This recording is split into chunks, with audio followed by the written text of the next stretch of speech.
Detective Scaramucci, thank you so much for joining me today. Today is a very it's an important show because we are highlighting something that happens around us, that has been happening around us for many years, and that people are, I feel, are maybe just starting to understand a little bit of what this is. And this is human trafficking. Um, one of the questions I wanted to ask you was this: is there a big difference between human trafficking, sex trafficking, the sex trade, all that? I hear those terms a lot, and I want to say they're all the same thing, but I don't know if they're all the same thing. Is it? It's debatable in many ways. So sex trafficking is basically sexual exploitation via force, fraud, and coercion. So somebody's either being forced, fraud, or coerced. Most of the time, it's coercion. It's not force. When we think about the sex trade, if it's consensual, it's not trafficking. And there's a lot of misconceptions about it. But on the surface, if there's no force, fraud, or coercion, or somebody is consenting 100% to it, arguably there's many vulnerabilities that put them in that position to begin with. But that in and of itself is not sex trafficking. My husband and I attended a gala in the Dallas area, and it was from an organization called Unlikely Heroes. And I'm not sure if you've heard of that organization before, but I think if I understand correctly, what they do is they go out to different countries, I think around the world, and they have a team of people that go in to rescue children or women, children, anyone who've been trafficked there. And they rescue them, they bring them here, they provide housing, they provide things like that. So I think the first time my eyes were opened to what this is was then. This was probably a couple of years ago. And I thought, oh wait, this is a thing, right? You see it in movies, you know. What was that? Taken? You know what? That big movie came out, and it's like, okay, so this is just a movie. No way that this is like for real, you know. But it actually is it's real. I mean, obviously you work the cases, and let me pause before you answer that. It's terrible that I didn't mention much of your bio, which I really wanted to do that. I was so eager to jump right in. But just to let you viewers know that Detective began your career in law enforcement in 2004, which is really awesome. And you were promoted to a detective in 2008 here in the Waco area, the McLennan County Sheriff Office. Are you currently working the Human Trafficking Division, or if you could tell me a little bit about what you currently do right now? Yeah. So for the Sheriff's Office, I currently work human trafficking investigations. I'm actually funded through the state to travel throughout the state and work operations with agencies to train them on how to do that. So most recently, we were down in Beaumont, I think 2 weeks ago, working some operations. I'm also a task force officer with Homeland Security, so also do that, with them. Recently in some other states, just kind of walking through how to do operations and kind of assisting and really kind of guiding on how to do those. Wow, that's awesome. So you help train others, kind of maybe help educate and help other people do. Yeah, I tend to get beyond like human trafficking 101. We all know that, hey, it exists and it's bad. So for law enforcement, we can sit and beat a dead horse on what human trafficking is, or we can go out and physically find it. I prefer to physically go find it. So that's kind of what I like to do most, more than classroom, type stuff. Absolutely. So now go out and find it. That's like let's talk about that a little bit. How do you find it? Because what I thought was, okay, when I initially think of what human trafficking is, I'm thinking of the white van, right, that everybody thinks of. This big white van, kids get pulled into the van. We were all told as kids growing up, watch out for the scary looking trucks and the big white van and all this here because, well, it's going to be a monster that's going to pull you in there. So don't ride your bike too close, to those. Yeah. And so we think of that. We think of that in dungeons and foreign countries. But that's probably not the case, correct? No, and a lot of this goes back to sensationalism. It goes back to Taken. Back when I was working, sex crimes and death scenes, we called it the CSI effect. Everybody thought you could do all these things. Yeah. We see the same thing in trafficking, coming from the Taken movies, coming from hashtag Save Our Children, QAnon, all these other things that are nonsense. Wayfair, as an example, it Yeah. doesn't look like that. And does it happen in foreign countries? Of course it does. Does it happen in the United States? Of course it does. If we think about sex trafficking in the United States, the overwhelming majority of our victims are domestic victims. They're not foreign nationals. They're not people that are crossing the border. They're not getting taken from the U.S. to other countries. It's our kids and our young ladies and men. But finding it's actually surprisingly easy. I mean, most of the trafficking in the world goes on the internet. So, Mm-hmm. knowing where to go and how to work out your cases. We do a very heavy intelligence-based investigation, not a bunch of undercover, let's go do all this high-speed stuff that everybody thinks. So there's a ton of data and analysis that plays out beforehand. And then once we get to that point, then we do our recoveries and our identification of victims and Wow. traffic arrests. I used to think like, now I didn't know anything about the dark web until I think, I don't know, maybe some months ago, maybe earlier in the year, I heard someone mention it. I might have seen something on YouTube. And I said, really? Now, I'm not a detective, okay? Now, I'm curious. I am naturally curious, and sometimes to my detriment. I probably should not look a little bit into something if I'm that curious about it. I'm like, oh, I wonder what that is. No, I really wonder what that is. That's crazy. People are getting away with or doing like things. I mean, just a couple of the YouTube videos I saw just describing the deep web, dark web, and all this stuff and how things happen, how what we see on a lot of these like Facebook and stuff is like very surface level. There's It so much more. Yeah, it is, but it isn't. The overwhelming majority of human trafficking is not occurring on the dark web. The overwhelming majority is occurring on everything that you can Google. Wow. The overwhelming majority of transfers, everybody thinks, well, this is going on through Bitcoin and people are doing this, blockchain type financing. It's not. The overwhelming majority is happening on everything you can Google and Bank of America or Wells Fargo. Wow. It's not as hidden as you would think. So it is in plain sight. So tell me a little bit about that, because before you answer that, there was a really good friend of mine. I worked with her. I have a company called Create and Blossom where I help writers share their stories.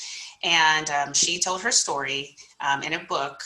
In fact, she made it a two-part, so it's two different books, and about how she was trafficked. She went through that. So she shared her story and that experience, how she was kidnapped and so on, and how family was involved and everything. And so that made me think, well, when I was younger, see, my mother is still to this day, super protective of her children. You know how they say the mama bears out there? My mother Okay. was like the ultimate mama bear. We didn't go by, if she didn't trust the family member, we weren't going over there. Yeah, If she I think felt suspicious and this is strange, I don't like it, we were not going over there. And so I probably, not probably, I'm sure I have carried over some of that to my family as well. And I'm married and I have 6 children, and my oldest is 13. And so my youngest is 1. And so if it seems unusual, not really so loose with, sure, just go ahead. You can go and spend the night over here, or you can go do this or this. Should we be that protective of our kids? Is it happening in instances like that with family and friends that we just easily trust with their kids? Yeah, the overwhelming majority is quite literally that. Everybody thinks it's this person who just mysteriously comes into people's lives, and that does happen. Don't get me wrong, but it's a fraction of the overall percentage. So, Hmm. most trafficking survivors will tell you that the trafficker is somebody that's known to them, whether it be familial and it be somebody in the family, or it be somebody who has what we like to say is like boyfriended. So, Mm. one thing that they'll tell you is as a trafficker, you can't just show up and be like, hey, I want you to sell your body and give me all the money. So it's a process. It's a grooming process. It's something that you don't just stumble into tomorrow, for the most part. Mhm. So yeah, it's definitely the people that your kind of spidey senses go off, and you're like, I'm not sure about this. Those would be the people that I say to worry about the most versus Mhm. some random person. Yeah. Unfortunately, it's people that have access to children. If you look at it, it's family members, it's clergy members, it's coaches, it's teachers, it's those people that have direct access to your children that you don't think about because you're too busy looking for the white van to come kidnap the kid. Yeah. Um, yeah, it's tough. Yeah. Oh my gosh. So do you see, I mean, you work in several places I know, but here from a Clinton County, right? So I'm assuming it's busy. You're probably busy as probably not in that good. You probably see a lot of cases, a lot of scenarios and right here, right? Yeah, I mean, there's tons. Unfortunately, it's a full-time job for a couple of us. And it's one of those things that we also do undercover operations, posing as children and things like that.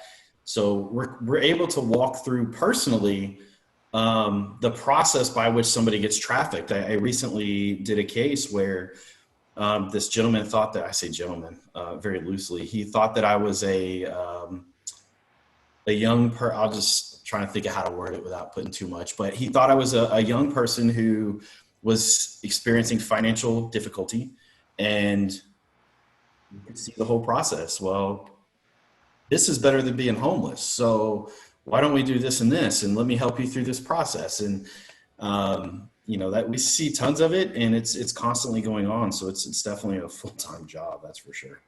Oh my goodness, that's unbelievable to me. And it makes you want to, as a mother, I know it makes me want to, we got to get these guys. Who Yeah. are these people? And not just and I think that we got to get the bad guys, but it's people in our communities, that Yeah, we you have to think be careful of. you say that, the operation we just did in Beaumont, we arrested a medical doctor, a psychiatrist, all kinds of people. And those are, seemingly trusted people. So it's quite literally everybody around us.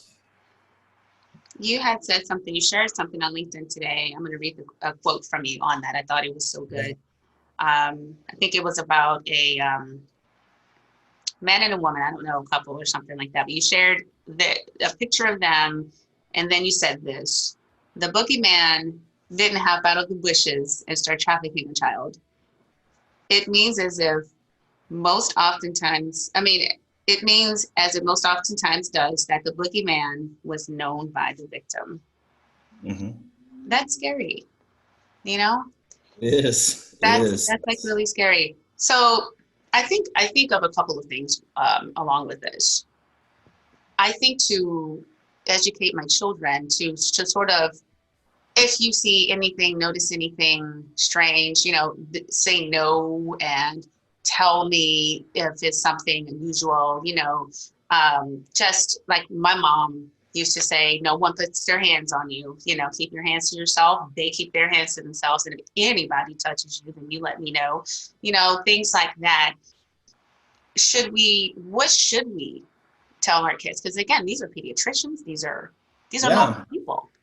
I think the biggest thing is just the open communication between parents and children. So, we do have plenty of cases where kid goes to mom and goes, "Hey, this guy's texting me. You need to look at this." Mm, It happens often. The problem is when those communication lines aren't open, and, mm, and when we think about basically child sexual exploitation across the board, when they outcry or they come out and say, "Hey, this is what's going on," mhm, it's it's a certain cost benefit analysis that's happening. So they make their outcry and say, this is what happened, whether it be he's talking inappropriately or he touched me inappropriately.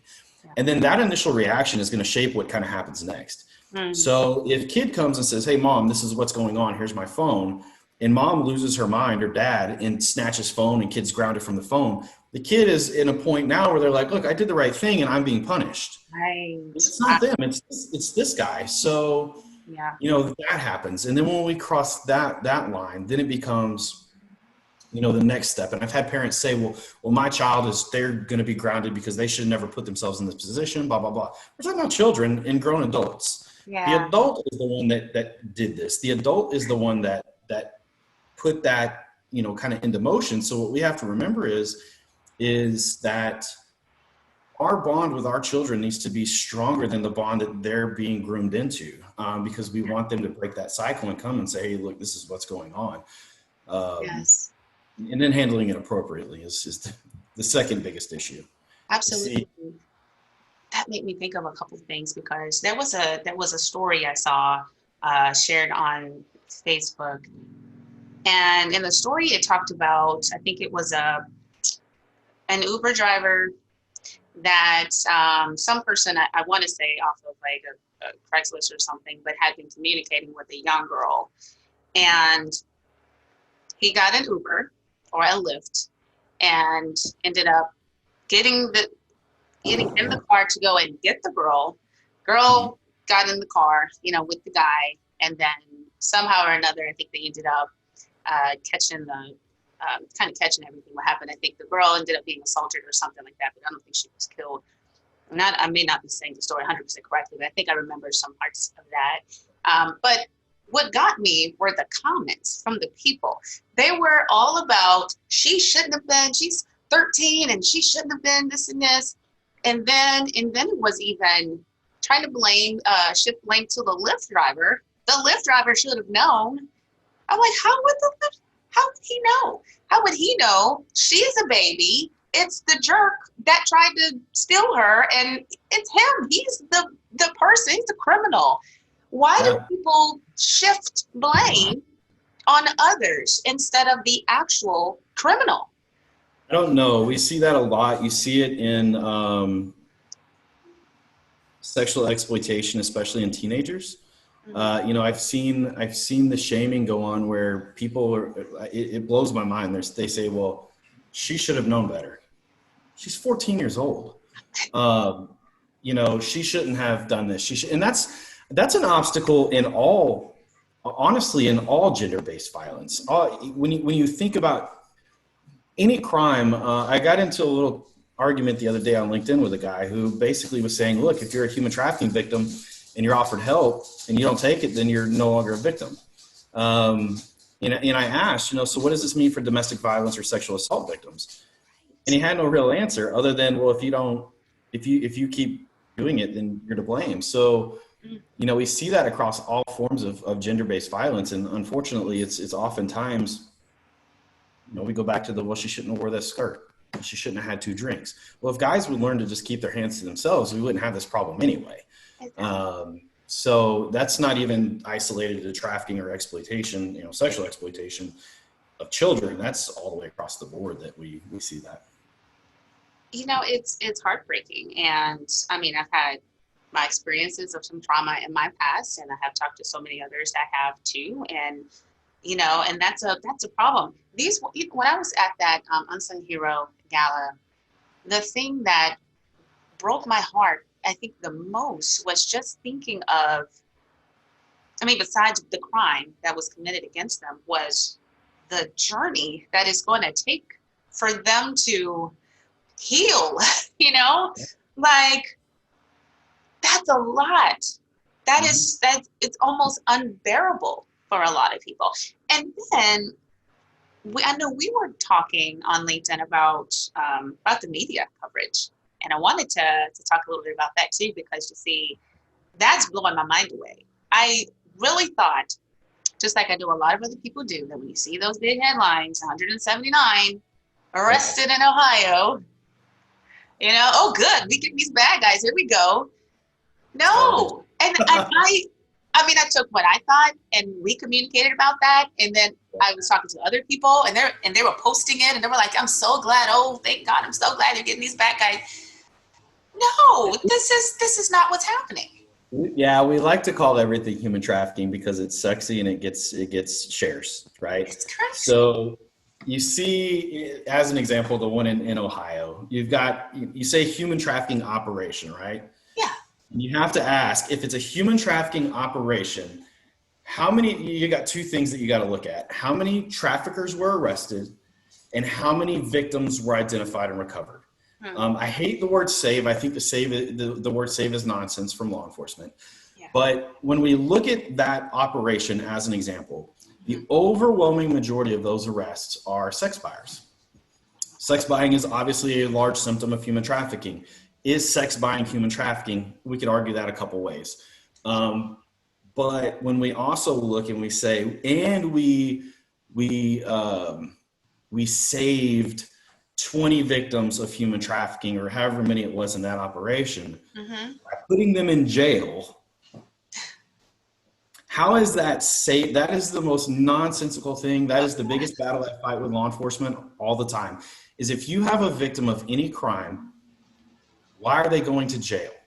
Yes. Well, they committed a crime. But did they commit a crime? If you're compelled to commit a crime, are you criminally responsible? And my take on it is absolutely not. If I put a gun to your head and tell you to do something and you do it, you didn't commit a crime. You basically saved your life. Trying to save your life, right? Yeah. So, it's catchy. We see a lot right now with the U.S. Marshals. They saved, 46 children. Okay, well, let's look at this reasonably and realistically. Yeah. Is it a good thing to go find children that are runaways that are at risk? Of course it is. I'm not going to negate that. Sure. Is that human trafficking? It's not. No. Think about it like this. If I set out today and I say, I'm going to go save 20 kids from human trafficking, right?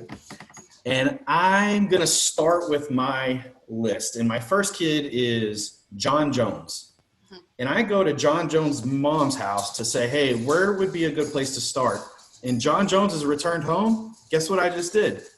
I located a missing child, tick mark. Wow. What did I do? I located a missing child, tick mark. As an example, on that press release, they found, I think it was a 16-year-old male that was a murder suspect. That's not an at-risk runaway of human trafficking. That's a murderer on the run for, Yeah. You know what I mean? So you don't get that tick mark, but it gets ticked and it gets put out there. And the problem is unrealistic numbers. And I had a meeting at DOJ a couple of years ago with several law enforcement agencies. And there was always an operation that was done by the FBI, put out astronomical numbers, same kind of thing. Oh, we recovered 200 kids this year. And the gentleman that was there said, you know what, this year we're being truthful because these numbers aren't correct. They're not. And they turned around and they put out another number that was much more believable if you're in this field. You're like, okay, nationally you recovered 20 victims of human trafficking. Yeah. That makes more sense because you actually identified and located 20 victims, not this 200, missing kid type thing. Yeah. It's tough because runaways are targeted for trafficking. I mean, that's a known fact, but being a runaway doesn't mean you're a trafficked juvenile. Right. And the media likes to play that, and law enforcement likes to play that too. Wow. It's like, I didn't like I feel it's deception too. It is. It's Look deception. at it. Yeah. Look at it like this. If I teamed up with the Waco Police Department Crimes Against Children, and we took for the year 2020, all of our runaway reports, right? And say it's 300, I don't know, say between the two of us, we've got 300 reports. And we've located kids, put them in juvenile detention. We found them because they returned home. They went to grandma's house. So we take all of our closed missing children cases. Yeah. And at the end of this year, we said, look, between a partnership with the Clinton County Sheriff's Office and Waco Police Department Crimes Against Children, we located 250 missing children this year. Well, that's going to sound awful good, but is that, right. It's not what it is. Right. Yeah. We do the same with trafficking victims, though. We like to speak out both sides of our mouth in law enforcement. Well, she's a victim. Okay, then why is she going to jail? Well, because when I say I saved her, it sounds really good. But I got an arrest statistic too, so I get to not only mark an arrest, but I get to say that save this person. That is terrible. And then it puts the victim through so much, I Can, mean, can you, can you imagine? Here's the thing. Let's think about trafficking victims. You are essentially a domestic violence victim and a sexual assault victim rolled into one, and you're right, not sexually assaulted once by the boogeyman who jumps out of the bear trail or anything like that. You're literally sexually assaulted 10, 15 times a day. right. So now not only are you a victim of crime, of major crime, but now the cops say, well, I'm here to help you. Now you're being arrested for being a victim. It's 0 cents, 0 cents. But this is the one crime that it happens day in and day out. That doesn't help them with recovery. That doesn't help them Puts just them, it puts trying them to, in a position where they now have a criminal record. They can't get a sustainable income. They can't get housing. They can't get all these things. And then we are, as an institution, making them more at risk of being trafficked because now they have right, even more vulnerability, and exactly. Golly. So how do we stop that? proper identification by cops. That's the problem. Is we're too busy worried about arrests than making a difference, and that's where the problem lies. Out of 179, you said you believe from that Ohio operation, probably no traffickers. I have not yet one time in that entire news coverage of any of that seen one arrest for human trafficking, promotion of prostitution, any trafficking related offenses. The way it's worded and the way that they say it in all news accounts coming from the police departments is that we targeted buyers and sellers. And it doesn't matter. I think the quote is something like, it doesn't matter if we have to arrest them once or 20 times, we're going to let them know we're here for them. Arrest them once Right? or twice. Why don't you arrest the trafficker? That's Go, what go do the police work on the front end and yeah, arrest the trafficker and then provide her services. That's how you fix a problem, not by like, what do you do with here? One thing I always ask law enforcement, well, we've got to arrest them to save them. Like, that's great. What if you had a college student at your local college out doing a little trail run who got raped by the boogeyman? Would you arrest her so that she couldn't go run on the trail the next day to right. prevent sexual assault from happening again? Oh. Are there any changes? Do you see or can you maybe imagine that this will change at some point in the future?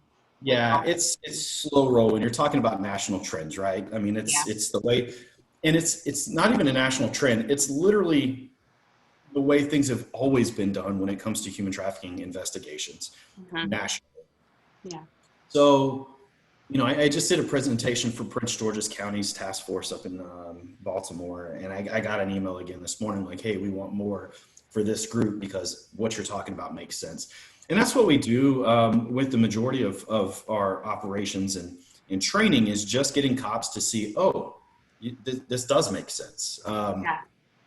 We did one with Bell County a couple of years ago, and I said, look, we're going to have no arrests for the women that come because we're going to specifically be targeting traffickers. Yeah. And it was kind of hard to grasp. Most places don't like that because we're missing out on arrests and statistics and all that. And the very first female we had show up was very aggressive. And when we let her go, initially they're like, well, this is stupid. And I'm like, no, go follow her now. Yeah. So when they followed her, she went 3 hotels down and got in a car with the trafficker. So I'm like, now stop the trafficker. Right. So they get them now. So it's slow moving trends, but it's as we go places and as we work operations and they see it, they're like, now it makes sense. So those are the departments that are slowly starting to change and evolve. Yeah. There's some phenomenal ones in the US, don't get me wrong. Sure. Denver, Colorado is absolutely amazing. Brooklyn, New York, great. There's some that are just phenomenal, and there's some that are less than desirable. Need some help. Need a little bit of work, right? For sure. Are the traffickers that cunning and manipulative? They have these women and children, and probably women and their children, probably unfortunately, wrapped around their fingers. They have them so sucked in that this is their reality and they can't escape it. They can't come from out of it. So they just should get used to it. Is Yeah. it, do they have them that, I mean, the grip that, Yeah, there are actually books on pimping. There's oh, one in particular that I always tell law enforcement is like a mandatory read if you're going to get into trafficking, and wow. it's literally a blueprint for how to traffic. Right? It's What? there's rules. It's like 48 different rules on how to do it. This is how you do it. This is how you manipulate. And there's a saying that is oftentimes used by pimps, and it's if you promise a bee heaven, she'll follow you through hell. So Oh, it's like as long as I can keep you wanting the, what's bigger, you're yeah, gonna follow me. And one of the things that's oftentimes overlooked, especially in the community, but even in law enforcement and prosecutions, is everybody's somewhat familiar with Stockholm syndrome, right? From the whole, yeah. uh, we know about that. But learned helplessness is something that isn't often talked about. Mm, And the short version, if you're not familiar, and for those that are watching it, is that you mentally get beat down and beat down and beat down. That you just say, okay, fine, and mm, that's an actual psychological, effect. So that's, yeah, we have to understand that while it looks consensual, and they may even tell you this is completely consensual, I want to do this. When we stop and we look at the process by which it occurred, yeah. it's not. They just don't understand that because of the complex trauma that's occurring. So Wow. What would you say to a person, a woman, a child, anyone watching this video who may be trafficked or they believe they are, and this is happening? How can they walk away from that, and how can they report the the criminal? Because we need him to get, you know, him yeah, or her. You know, it could be women that probably are trafficking too. I believe. I'd imagine it's not just guys that are doing this, but women probably involved too. But how can they escape that situation, and what should they do once they're free? that's kind of a tough scenario, honestly, because we can say here's how to do it, Sure. but it's the same, honestly, with domestic violence victims. You're Yeah. the expert in what's going on in your life. You know what the safest way to do this is. It may be to run like hell. It may be to try to stash some money and get enough money to move on. Who knows? What I can say is that, at least locally, well, globally for one, the National Human Trafficking Hotline is obviously a great resource. They have in most jurisdictions the ability to get in touch with people. So it's set up with protocols in place where if you were to call the national hotline and say, "Hey, I'm in Waco, Texas," they're immediately going to call us. There's oftentimes that they're on the phone with survivors, and we're literally driving while on the phone with them, headed to them. So that's one avenue. Locally, Unbound is a great resource. They have a local hotline as well. That gets routed immediately as well to both myself and Waco investigators, as well as DPS investigators. Aside from that, if they have the ability to report, we work with people. Yeah, I'm working a case right now, and it's just kind of it's at your pace. You're the expert. You're the one that's giving the information. It's essentially a gift to me that you're even talking to us. So, Yeah. um, there are certain things that we have to do. I mean, as cops, but in the same breath, we're more than willing to work with survivors to ensure the best outcome for them. Yes.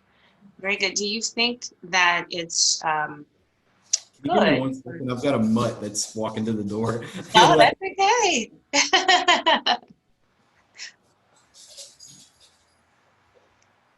Sorry. No, that's fine. I had to send my pup out the door because he is a Dutch Shepherd, and anytime someone drives through or comes a little bit too close to the house, he sets off, and it's like, bullet, no. This one's And lazy. He only wants to go out when I'm on a Zoom or something. I love it. He's like, I want to play. Come on, playtime. Um, I can talk to you about this sort of thing all day, and honestly, I want to put on my tactical gear, and I want to go. I want to be like Keanu Reeves and what is it, John Wick? Yeah. Come on to the sheriff's office. We'll throw a vest on you and you can grab a rifle and we'll go kick some doors. How's All that? right, now I'm look. I will do it. I am in. I am all the way in. My husband would do it too. He'd be more than happy to go.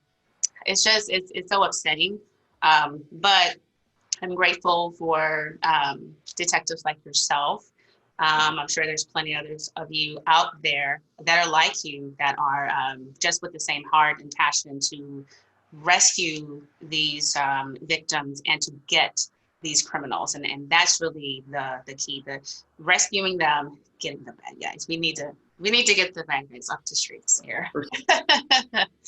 So, is there anything else, any maybe last points maybe that you want to share in relation to this? Or I'm okay with having a part two if you want, because I got no. No, I'm totally down for part two. I think the most important thing is just really know who your kids are talking to, Yeah. know who your kids are around, and really have that open line of communication with them. You would be surprised as to how many kids will actually come and say, hey, look, this is what's going on.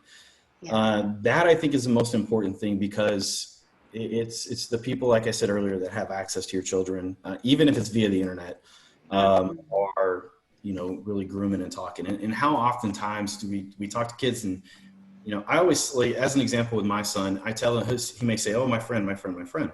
Yeah. If you can't go to school and physically put your hand on that kid's shoulder, you don't know that kid. I don't care what they say. Yes.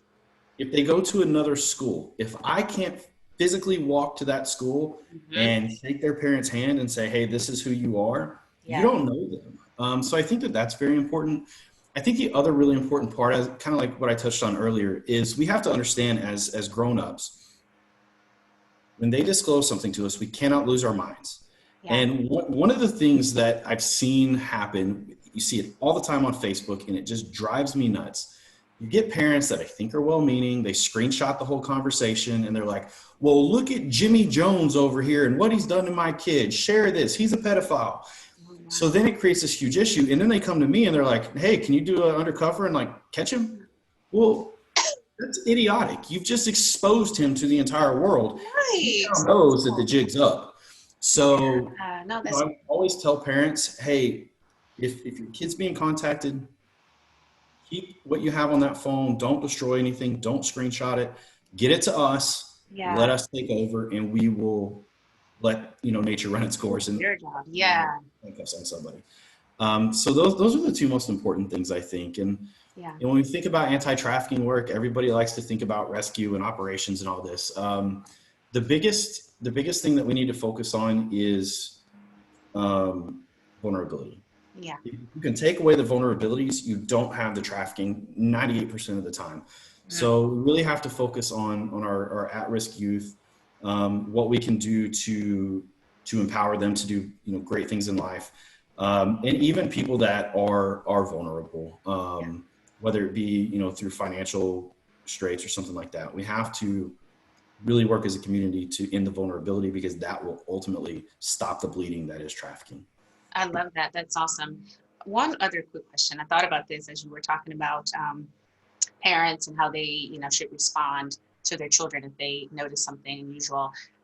My kids, they just like most kids, Fortnite, Roblox, Robux, whatever it's called, and Minecraft. Okay, a lot of the times when they are playing Minecraft is with family, with other cousins and stuff that I know that they play, so I'm comfortable with that. Of course, it's family.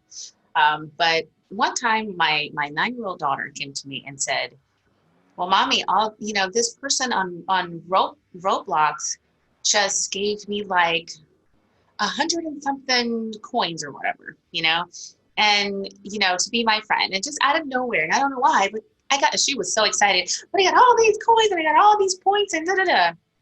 And so my mommy there senses was kind of like, well, who is giving you, who's this, and who's this, your friend? Okay, so let me see your phone. So I'm looking at it and I'm like, okay, so me and my husband, Cody, we're like, look, we had to sit the kids down and just say, if you do not know them, these are not your friends. So no, I'm not comfortable with you communicating with people on here. It could be anyone. It could be anyone. It could not, because it could be a grown adult trying to be your friend, but trying to entice you in some sort of way, by giving you points and stuff. I mean, do you see any cases coming from something like a game like this? Yeah. No, there is grooming and all that occurs through the gaming industry. As an example, often portray myself as a young teen, and I'll get gifts all the time in forms of coins like what you're talking about. And the reality is so think about it with your daughter, for instance. Yeah. Say she didn't have a good home life, and maybe there were financial vulnerabilities or something. So now she's being gifted this, and it's a big deal, obviously. Yeah. So if I can spend $5 as a I don't want to say a pedophile, but as a criminal Yeah. or a groomer, if I can spend $5 and get that reaction, and you don't have that home life where you can go to mom and say, hey, look, I got this. Now I've got you because you're going to continue to talk to me, and I'll give you Right. $5 more and $5 more, and then we start this process. So Wow. yeah, gaming industries, we do see that. Fortnite, you see it anywhere where they can touch the internet, Yeah. where criminals are going to hang out. Mm. And it's going to be where kids are. We know the kids play those games. So what easy way to do it than get there where the kids are playing. That's crazy. Yeah, we were like, no, no friends. If I don't know them, we don't know them. No. Yeah. And they were so sad. They were heartbroken. Mom, I have to go through all 50 of my friends and delete all these people. Yes, honey, I'm sorry. I know this breaks your heart, but we'll go play outside with kids in the neighborhood or something. Not this is just it's so different. I feel Yeah. I didn't And have to worry about that when I was back we in didn't the have the 90s. internet the way that it is now. We had America Online that took 85 years to crank up. But, part of the other thing, kind of to add to that is that, I lost my train of thought. I was about the kids that are on the internet. Um, looking at it as an adult, there's no reason for a 30-year-old man to be friends with a teenager. There's none. There's I no reason. no reason. And we see that quite a bit too, that they'll tell us all the time, as if I'm doing undercover, they'll say, well, I'm being that age, that's illegal for me, but I'll be your friend. So if they tell me that, I know eventually it's Yeah. going to lead to that. Because if it was me and somebody told me, we met online or something, they're like, hey, I'm 25 at this point, I'd be like, we have no reason to communicate. So that's the friending is really, really big. We see Yeah. it all the time. And I would definitely encourage, the kids to, Yeah. there's no reason to have a friend that's an adult. Well, we're gonna have a part two for sure because this this is Okay, this you is tell me when. okay. This is so good. But I know so many people will just be inspired to look carefully, observe carefully. Even I love your advice on how to handle your kids if you do see something. I don't want to go off the deep end and be like, look, just give me your phone. Now you punish. Now you can't talk to it. But if Yeah. there's something suspicious, I need to pause and say, okay, maybe we need to look into this, or maybe we need to hand this over to the authorities and have them to take a look at it. Don't blast it on Facebook and Twitter and stuff. Yeah, I mean, it does hinder some ability to do things like that. So yeah, I mean, as much as if it was my child, I would be, grabbing a baseball bat and a rifle and heading out somewhere. We have to really keep our cool and Yeah. really allow the kids the opportunity to know that we are a safe place. So when you do have this problem, you can reach out and we can talk about it and we can deal with it maturely and let the process work. Yes. Detective, thank you so much. I Yeah. I appreciate you more than you know for this. It means a lot. And I know so many people will just be impacted very much so by our conversation. We'll definitely have to do this again. And I am 100% in. If you say, Kennisha, I'm giving you a vest, let's go. If you want to see what this looks like, We'll deputize you, right? Yeah. hey, I will join forces with you guys. Let's do this. Thanks again for coming on board and look forward to talking to you next time. Same. Okay.